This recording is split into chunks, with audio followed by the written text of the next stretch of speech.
તો આ તરફ રાજકોટ જિલ્લામાં વહેલી સવારથી જ વરસાદી માહોલ છે। શહેર અને ગ્રામ્ય વિસ્તારમાં ધોધમાર વરસાદ છે। રૈયા ચોકડી, ઇન્દિરા સર્કલ, નાના મહુવા ચોકડી સહિતના તમામ વિસ્તાર કે જ્યાં વરસાદી માહોલ છે। પીડી, માલવિયા, ગોંડલ ચોકડી સહિતના વિસ્તારોમાં પણ મેઘાવી માહોલ। પડધરીના સરબદળ અને આસપાસના ગામમાં વરસાદી જમાવટ જોવા મળી છે। કપાસ, મગફળી, સોયાબીન અને કઠોળના પાકને પણ ફાયદો થવાનો છે। તે પ્રકારના હાલ જે પ્રકારે વરસાદ છે તેને લઈને આગાહી કરવામાં આવી અને હવે જે ખેડૂતો છે તેમના માટે આ સારા સમાચાર, કારણ કે વરસાદ અવિરત છે, પરંતુ શહેરી વિસ્તારમાં આપ આ દ્રશ્યોમાં જોઈ શકો છો કે વરસાદી પાણી ભરાયેલા છે અને હજુ પણ જ્યારે રેડ એલર્ટની આગાહી કરવામાં આવી હોય તો વરસાદ વધુ તીવ્ર બને તેવી શક્યતા વ્યક્ત કરવામાં આવી રહી છે। એટલા માટે આ ચિંતાનો માહોલ એ તમામ ગ્રામ્ય અને શહેરી વિસ્તારમાં રહેતા એ તમામ લોકો માટે છે। આપ અત્યારથી જોઈ શકો છો કે આખા વાહનોના પૈડા જે પાણીમાં ડૂબી જતા હોય તેટલું પાણી તો અત્યારથી જ ભરાયેલું છે અને હજુ પણ વરસાદ વધી શકે તેવી આગાહી છે। તો અમારા સંવાદદાતા મોહિત ભટ્ટ રાજકોટથી લાઈવ જોડાયા છે અને તેમની સાથે સીધી વાત કરીશું। મોહિત, આપ રાજકોટના કયા વિસ્તારમાં છો? આપની પાછળના એ દ્રશ્યો પણ બતાવો, કારણ કે હજુ આગામી 3 કલાક રેડ એલર્ટની આગાહી આપવામાં આવી છે। રાજકોટમાં કયા કયા વિસ્તાર જે હાલ જળમગ્ન થયેલા?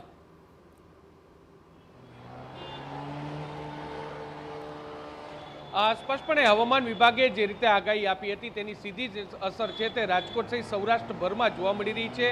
રાજકોટમાં પણ આજ સવારથી જે વરસાદ છે તે વરસી રહ્યો છે ને તેને કારણે જે નીચાણવાળા વિસ્તારો છે ત્યાં પાણી ભરાવાની શરૂઆત છે તે થઈ ગઈ છે। આપને હું સીધા દ્રશ્યો બતાવવા માંગીશ। રાજકોટનું જે પ્રવેશ દ્વાર કહી શકાય તે માધાપર ચોકના આ દ્રશ્યો છે કે જ્યાં જે આજ સવારથી અવિરત વરસાદ છે તે વરસી રહ્યો છે અને તેને કારણે પાણી ભરાવાની શરૂઆત છે તે થઈ ગઈ છે।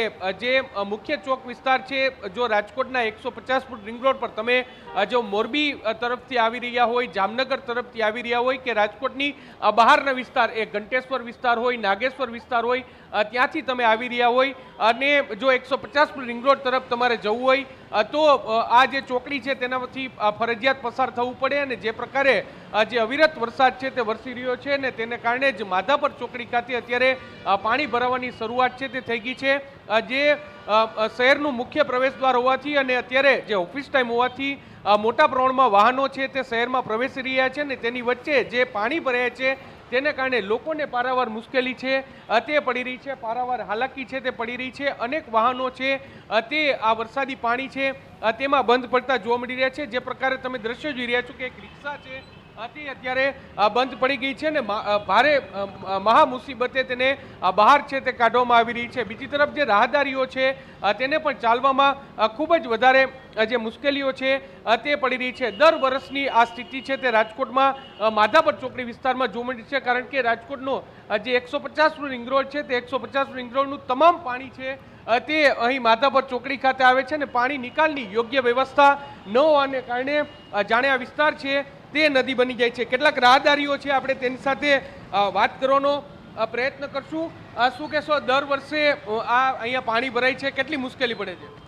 મુશ્કેલીમાં બંધ પડી જાય, શું કરે, હેરાન થવાનું। પાણી નિકાલની કોઈ વ્યવસ્થા છે અહીંયા? કોઈ નથી।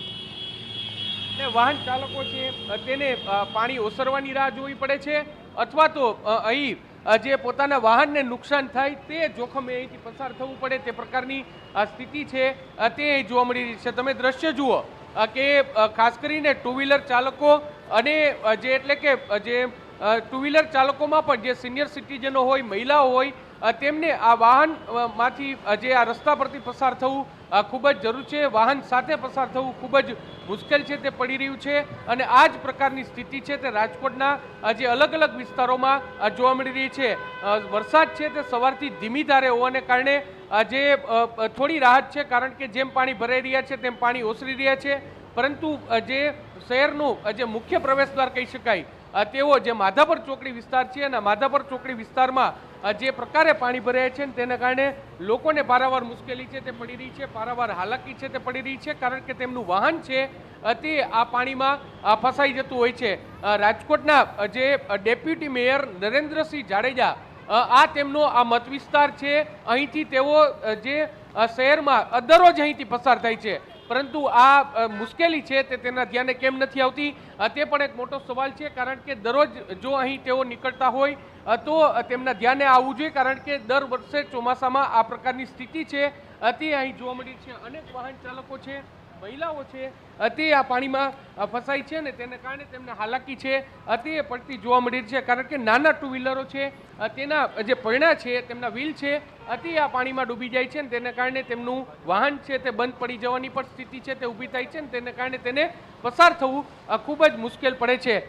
રાજકોટમાં જે ગઈકાલે વરસાદ પડ્યો તેમાં પણ જે 1.5 ઇંચ જેટલો વરસાદ છે તે સરેરાશ પડ્યો હતો અને આજ સવારથી જે પ્રકારે અવિરત વરસાદ છે તે વરસી રહ્યો છે તેને કારણે લોકોને હાલાકી છે તે પડી રહી છે. 150 રિંગ રોડ પર માધાપર ચોકડીની સાથે સાથે જે વિસ્તાર છે, જે રૈયા ટેલિફોન એક્સચેન્જ વિસ્તાર છે, રામાપીર ચોકડી વિસ્તાર છે, આ વિસ્તારોમાં પણ પાણી ભરાવાની શરૂઆત છે તે થઈ ગઈ છે. જે પ્રકારે પાણી ભરાય છે ને તેને કારણે જે ટ્રાફિક જામની સમસ્યા છે તે પણ આ વિસ્તારમાં સૌથી વધારે જોવા મળી છે, કારણ કે એક તરફ મોરબી તરફથી હોય, જે જામનગર તરફથી હોય, વાહનો છે તે મોટી સંખ્યામાં આવે છે અને તેને કારણે જ આ વાહનો છે તે બંધ પડી જવાની સ્થિતિ છે તે ઊભી થાય છે. જી બિલકુલ આભાર મોહિત, સમગ્ર માહિતી બદલ. તો આ રાજકોટના દ્રશ્યો જોઈ શકો છો કે જ્યાં સવારથી ધીમી ધારે વરસાદ પડ્યો છે અને નીચાણવાળા વિસ્તાર અત્યારથી જાણે કે જળ તરબોળ થઈ ગયા હોય તેવા દ્રશ્યો આ વિસ્તારના છે. અને ચિંતાની વાત એ છે કે હજુ તો આ પ્રકારનો વરસાદ અને રેડ એલર્ટ તો હજી 3 કલાક માટે આપવામાં આવ્યું છે, ત્યારે જોવાનું એ રહેશે કે આ 3 કલાકમાં રાજકોટની કેવી દશા થાય છે, શું સ્થિતિ થાય છે તે